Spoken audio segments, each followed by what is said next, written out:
এখানে তো কেউ নেই। অকারণে মানুষ ভূতের গল্প ছড়িয়ে দিয়েছে। উইশিং ওয়েলের কাছে হাজার হাজার প্রাণহানি ঘটেছিল। সবাই বিশ্বাস করত জায়গাটা ভুতুড়ে। একজন সাংবাদিক এর মূলে পৌঁছানোর চেষ্টা করছিল, কিন্তু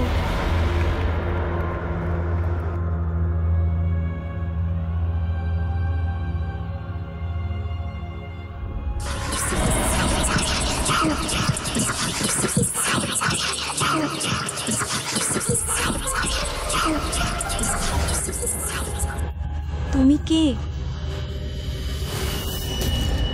উইশিং ওয়েলের পাশ দিয়ে যে রাস্তা পুরনো সিমলা রোডে গিয়েছিল, সেখানে রাতে কারো যাওয়া নিষেধ ছিল। তবুও প্রায় ১৯ বছরের এক মেয়ে সেই নির্জন রাস্তায় হেঁটে যাচ্ছিল। রাস্তা এত ফাঁকা কেন? মনে হচ্ছে সেই অটোওয়ালা ঠিকই বলেছিল, আমার এত রাতে একা আসা উচিত হয়নি।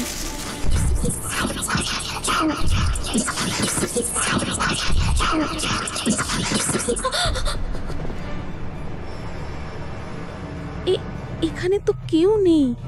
এই পায়ের আওয়াজটা কার?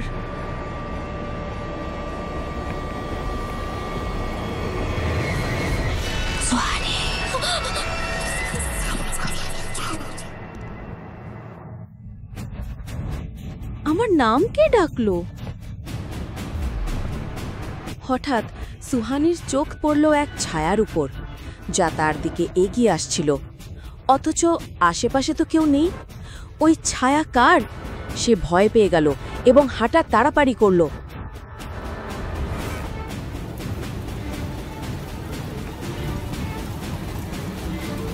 যত দ্রুত সুহানি হাঁটছিল, ভয়ঙ্কর সেই মহিলার ছায়া আরও দ্রুত তাকে তাড়া করতে লাগলো। ছায়াটা যখন প্রায় তাকে ধরে ফেলবে, তখনই কেউ তার হাত ধরে বলল, ভয় পেও না, আমার সাথে এসো।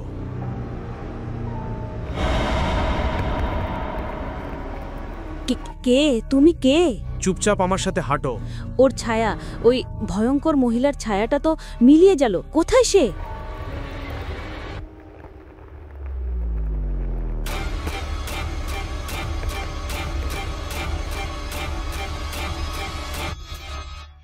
দুজন একসাথে হোস্টেলের গেটের দিকে হাঁটতে লাগলো। ভেতরে যাও, আর আজ থেকে রাতে বাইরে যেও না। সুহানি চাইছিল ছেলেটির মুখটা দেখতে। সে ঘণ্টা বাজিয়ে ঠিক নিচু হয়ে তার মুখ দেখতে যাচ্ছিল, তখনই, তুমি কে? এই সময় এখানে কি করছো? ম্যাডাম, আমি আসলে হোস্টেল বন্ধ করার সময় হয়ে গেছে। আমি সুহানি শর্মা। আমি সেন্ট থমাস কলেজে ভর্তি হয়েছি। এখানে আমার জন্য একটা রুম বুক করা আছে। তুমি এই সময়ে একা এখানে এসেছো? না ম্যাডাম, উনি আমার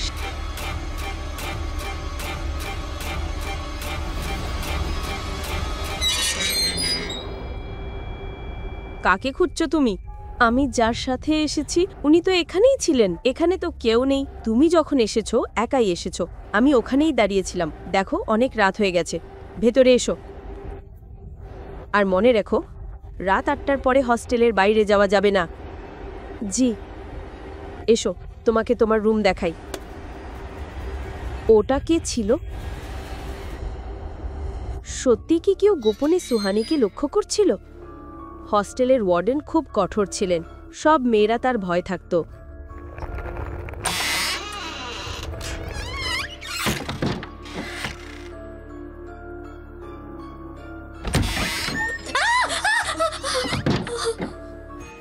তো তুমি আমার নতুন রুমমেট? হাই, আমি নিশা। হাই, সুহানি শর্মা। তুমি এই সময় এলে? কোন পথ দিলে এলে? ওই পুরনো রাস্তা দিয়ে। আর তবুও তুমি বেঁচে আছো, সেটা ভালো ব্যাপার। কেন এ কথা বলছো? কারণ ওই রাস্তা খুব বিপজ্জনক। আজ তুমি ভাগ্যবান ছিলে, কিন্তু সবসময় হবে না। আর কখনো রাতের বেলা ওই পথে যেও না। কেন? ওখানে কি আছে? ওই রাস্তায় একটা কুয়ো আছে, যেটাকে বলে উইশিং ওয়েল। এখানকার মানুষ বিশ্বাস করে জায়গাটা ভুতুড়ে। সত্যি? আমি জানি না, তবে সবাই তাই বলে। কিন্তু একটা বিষয় আছে, প্রায় প্রতিদিন সকালে সেখানে কারো মরদেহ পাওয়া যায়।